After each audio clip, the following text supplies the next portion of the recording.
there, fiber junkies! Welcome back to the Color Cauldron. I'm Johanna, the owner and dyer behind Potion Yarns, and this is episode 6. It is part 3 of our sock knitting series that we have been working on for the past couple weeks. In parts 1 and 2, we talked about different methods for knitting socks. So double pointed needles versus circular, 2 at a time versus 1 at a time, toe up, top down, what's your preference, etc. We also covered last week in part 2 different kinds of sock yarns. What are my favorite sock yarns? What kind of fiber content do you look for? What kinds of things to look out for? How much nylon is too much, and what's the role of nylon in a sock blend anyways? All those kinds of things. So today I wanted to call this the resources section. This is just going to be a little video where I give you some book titles of some resources that I find really, really helpful for my sock knitting, and that I have found not only great patterns, but also great tutorials, ways of explaining socks and the different parts of a sock, etc. So I just wanted to show you some of my resources.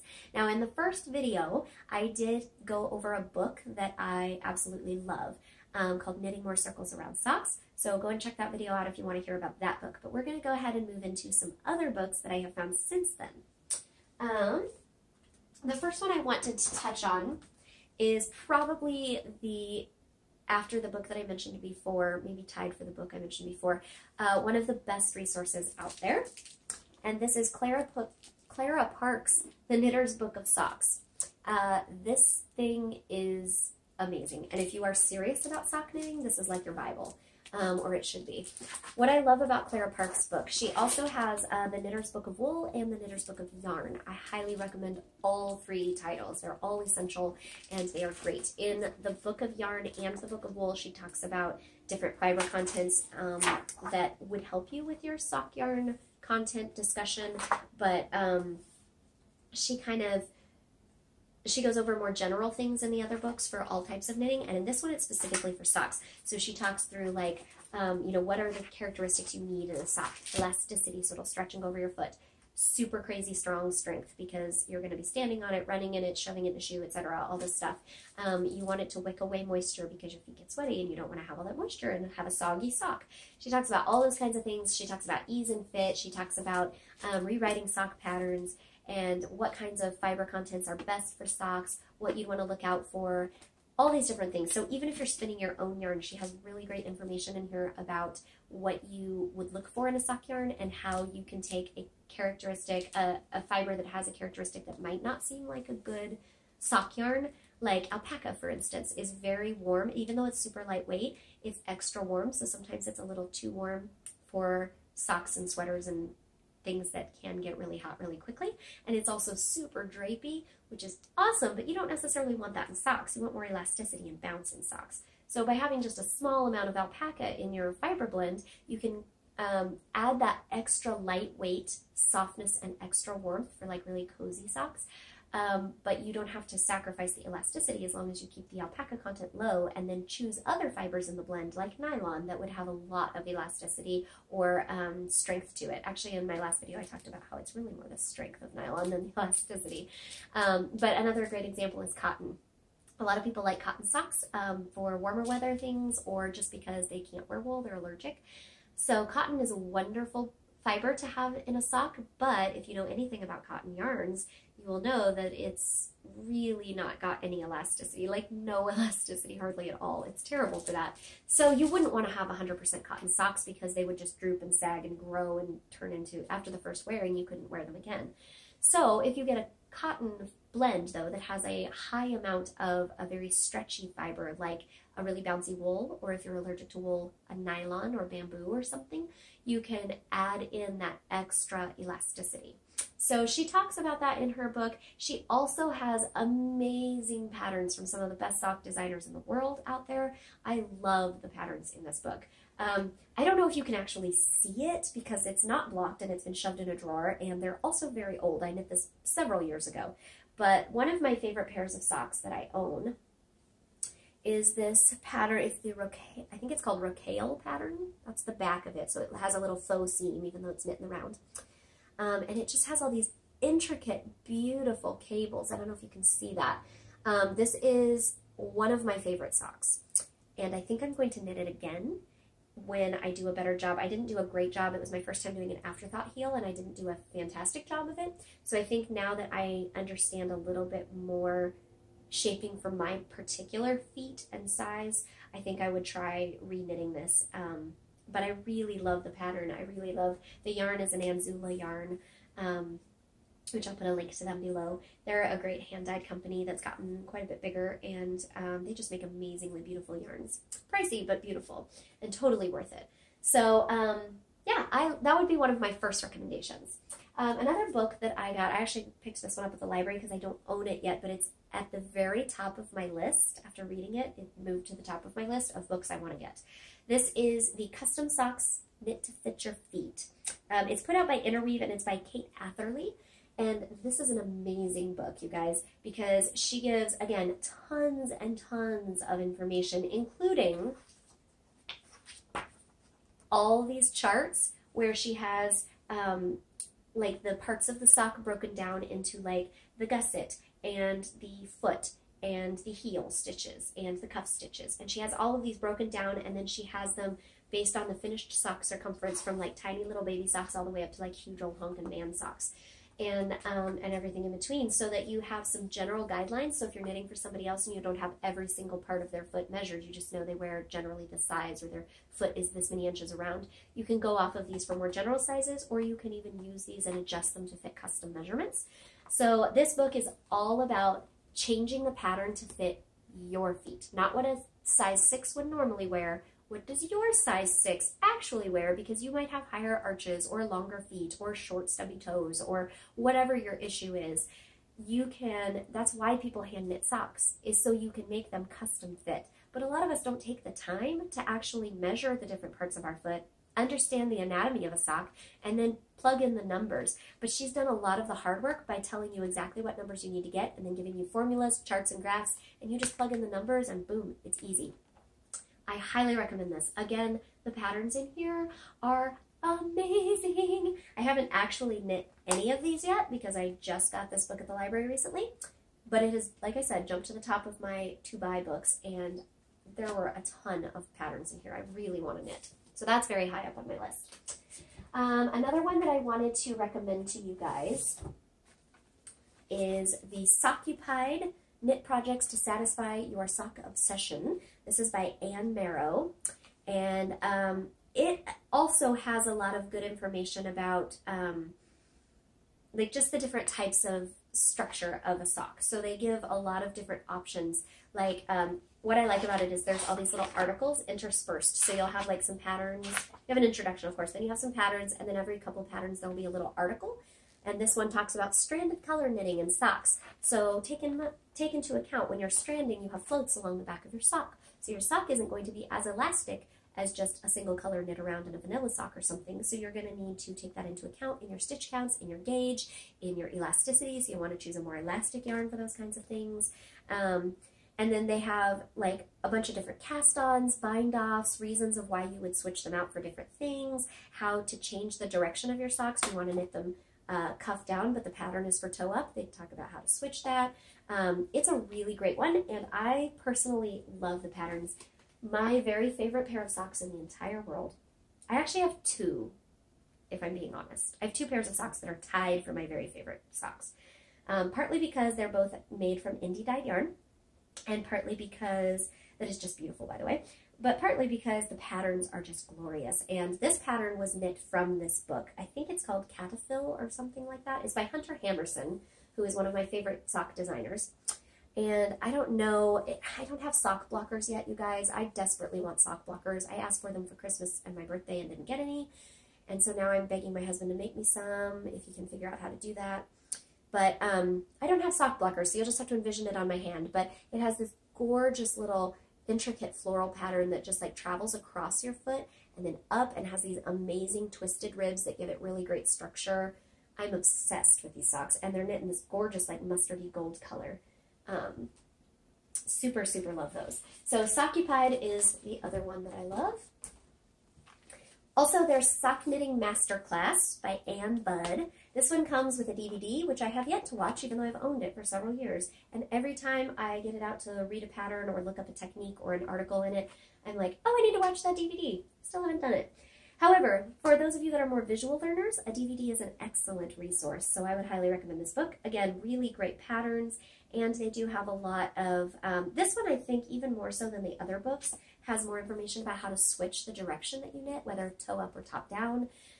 They talk about like changing stitch counts a little bit in your patterns. How to adjust and customize is a pretty big pattern.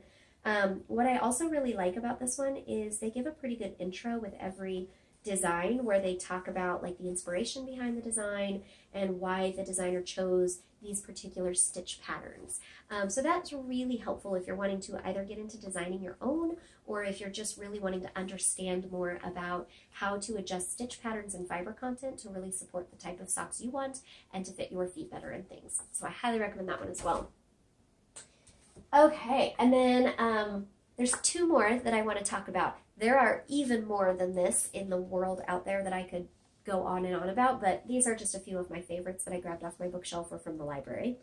The next one that I want to talk about is just totally silly and for fun. It doesn't actually help, well, in my opinion, it doesn't have that much that actually helps your sock knitting journey. It's more like just a quirky, more artsy form of socks, and that is this book called Op Art Socks by Stephanie van der Linden. Every sock pattern in this book was inspired by the op art movement that was kind of, you know, very geometrical. Here's some pictures of some of the inspirations that she used. So things that look like, you know, flat textiles that look like they have spirals like moving within them, blocks that look like they're tumbling down. They're just really quirky and crazy. They kind of play with it's kind of like a visual puzzle. You look at it and it looks like the lines of the sock are moving, or it looks like, you know, it goes deeper into a box or a circle coming out at you. It's so cool. I haven't knit any of these either. I just found it on the sale rack at Half Price Books and was like, this looks fun. And I have kind of a sock book fetish, so I have way too many sock yarn books and sock yarns than I need, but I bought it for $2 because it looked fun, and best $2 I've spent in a long time. This book is amazing, and I can't wait to try some of these patterns because they don't look that complicated, especially if you can follow charts. I mean, I'm not gonna lie, they don't look easy, but they don't look that complicated. They look a lot more complicated than they are, let's say that. Reading through the patterns, I feel sure that I could do it, but I feel like they're gonna be the thing that then I knit them and everybody's like, holy crap, you made that? How does that even work? And I just love to impress people like that. So the last book I want to talk to you about is actually a series of books. I mentioned Hunter Hammerson is one of my favorite designers. I will put a link to her Ravelry below, but she has these books. She has lots of books out, and I am slowly collecting every single one of them. But her Knitter's Curiosity Cabinet series is my favorite. I believe there's 3 now. There might be 4, but I think just 3. And I have 1 and 2, so I haven't tried the 3rd one yet, but I love it. Hunter Hammerson had a science degree and or has a science degree, and she uses a lot of crossover from her biology background into her pattern design. So like for all of her Knitter's Curiosity Cabinet books, she has plant, and in this one it's insect inspiration, like butterflies and plants and stuff that she uses as inspiration for her patterns. So she has a lot of floral motifs, a lot of wavy lines like grasses. She has some things that are inspired by butterflies or birds, just all kinds of crazy things and really unusual things, not just like the normal flowers that you see everywhere, like a blooming rose, like really unique stuff you don't think about, or you don't realize there's so many varieties of butterflies until you read her book. But I love them because for each of the inspirations that she chose, like a plant or a butterfly or something, she will design a sock pattern that is inspired by it, and many of them are amazing. And then, well, they're all amazing, but I mean, many of them look exactly like the inspiration, and then others like diverge quite a bit, but you still can see the theme, and you're like, oh, I see how that totally fits. but it's much more wearable in the way that she translated it. Because some of her inspiration photos, I'm like, how are you going to make a sock out of that? And then she does, and they're amazing, you guys. And then in this book, she will have a sock pattern for everything, for every inspiration photo, and then she also has another pattern that's an accessory, like a shawl, fingerless mitts, a hat, a scarf, something like that. So it's really fun to see how she interprets the same inspiration 2 or 3 different ways in different patterns. I adore her patterns. They're very well written. They're very beautiful. They're not super simple. So I would say this is more of an intermediate and advanced knitter book. It's not, if this is your first time knitting socks, I would not recommend picking this up. I would pick up a couple of those others that I talked about that had really great tutorials, pictures. The Knitting More Circles Around Socks is still my favorite because it's what I taught myself on. And she's just really great. Some of those other books, like the Sock Knitting Masterclass, and some of those are way better as a beginner book. And then these are better for once you get the basics down and you want to try more than plain vanilla socks and you're feeling adventurous. These are gorgeous. They're also excellent in hand-dyed yarns. My other favorite pair of socks, I just realized both of my favorite pairs of socks are from Hunter Hammerson. My other favorite pair of socks is also a Hunter Hammerson pattern from her Knitter's Curiosity Cabinet Volume 1. And I cannot remember the name of this. It's something to do with a chrysanthemum. It's like the scientific Latin name of chrysanthemum, whatever that is.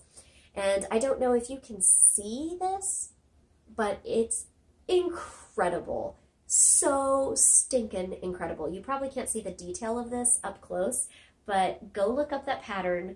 I'm linking to her Ravelry page below, so go look up the chrysanthemum pattern. It's not just chrysanthemum. It's like chrysanthemus oratorius, or, you know, I just made up a word, but you know, it's something Latin sounding that's like the scientific name for chrysanthemum, but it's beautiful. Both of my favorite socks were also dyed by the same indie dyer locally here in Kansas City, and I found her a couple years ago in 2016, and then I've gone on her Etsy and I cannot find her in business anymore. So I'm not sure if she went out of business or if she just hasn't listed anything for a while, or if she moved to a different website and just didn't leave anything at her Etsy, but I can't find it. But it's Supernatural Dyes, I believe. I think it was just called Supernatural Indie Dyes. I might be wrong about that, but it had Supernatural in the title. So since I can't find her shop, I can't put a link below, and I'm sorry. Believe me, I'm as upset about it as you are, because literally both of my favorite pairs of socks in the whole world were designed by the same designer and knit with yarns from the same dyer, and I love them. But I know where you can get some awesome, great indie dyed yarn that is just as good, and I am really excited to keep adding to my sock yarn stash on the shop coming up here. So keep checking back for those updates, and I'm going to hopefully be getting some new sock blanks in the shop very soon as well.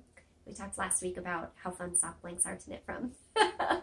So those are my resources. But what do you guys think? What are your favorite resources for learning to knit socks or improving your skill set? I tend to really like books because I personally find a physical book is very inspiring for me. I'm the daughter of a librarian, and my oldest sister is a British literature professor. And basically I come from a lot of book lovers. My entire family are big readers, big book lovers. We always had tons of books around. I feel like a house is not a home until you have bookshelves absolutely exploding with books and then more stacks of books on the floor. So I like the physical books, but I really like the color photographs to really get me inspired, which is why I like to keep real hardcover books around. I do love looking at Ravelry though, so I totally go and peruse that in color all the time. But to me, it's not as satisfying as having the book, so that's what I tend to go to. However, my other favorite resources are Ravelry, and also I really love looking at YouTube videos. So I love to search on YouTube for a technique that I'm looking for, or even just Google it and see what comes up.